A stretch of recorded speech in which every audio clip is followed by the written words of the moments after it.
হাসপাতালে ক্যান্সারের 3rd স্টেজে চলে গেছে, লোকটা হ্যাংলা হয়ে চিকন হয়ে হায়রে কি কষ্ট পায় দেখি না।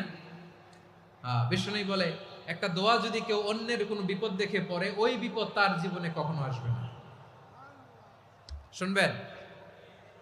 শোনার আগ্রহ আছে?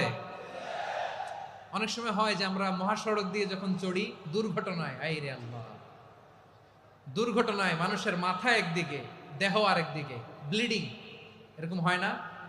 আল্লাহ তুমি হেফাজত করো। বিশ্বনবী বলেন এই দুর্ঘটনা দেখে কেউ যদি এই দোয়াটা পড়ে, তার জীবনে সে কোনোদিন এরকম অ্যাক্সিডেন্টের সম্মুখীন হবে না। শুনবেন? বিশ্বনবী বলেন অন্যের বিপদ দেখে কেউ যদি পড়ে, আলহামদুলিল্লাহিল্লাযী আফানি মিম্মা বতালাকা বিহি ওয়া ফাদ্দালানি আলা কাসীরিন মিম্মান খালাকা তাফদীলা, মানে প্রশংসা সে আল্লাহর যে আল্লাহ তাআলা তোমাকে যেই জিনিস দিয়ে পরীক্ষা করেছে, আমাকে ওইটা থেকে বাঁচিয়ে দিয়েছে। তোমাকে আল্লাহ যেই বিপদে ফেলেছে, আমাকে ওই বিপদ থেকে তিনি মুক্ত রেখেছে, আর তার অনেক সৃষ্টির উপর আমাকে তিনি প্রাধান্য দিয়েছে। সুবহানাল্লাহ পড়েন।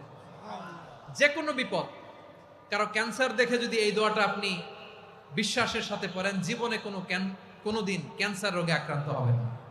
দুর্ঘটনা দেখে যদি পড়েন, ওই দুর্ঘটনা আপনাকে স্পর্শ করবে না। যে কোনো কারো বিপদ দেখে যদি কোনো বিশ্বাসী বান্দা এই দোয়া পড়ে, বিশ্বনবী বলেন লাম ইউসিবহু যালিকাল বালা, ওই বিপদ তাকে আর ধরবে না। উফিয়া মিনহু মিন যালিকাল বালা কাইনাম মা কান, সে যতদিন হায়াত পাবে কোনোদিন ওই বিপদ তাকে স্পর্শ করবে না। এই দোয়াটা পড়তে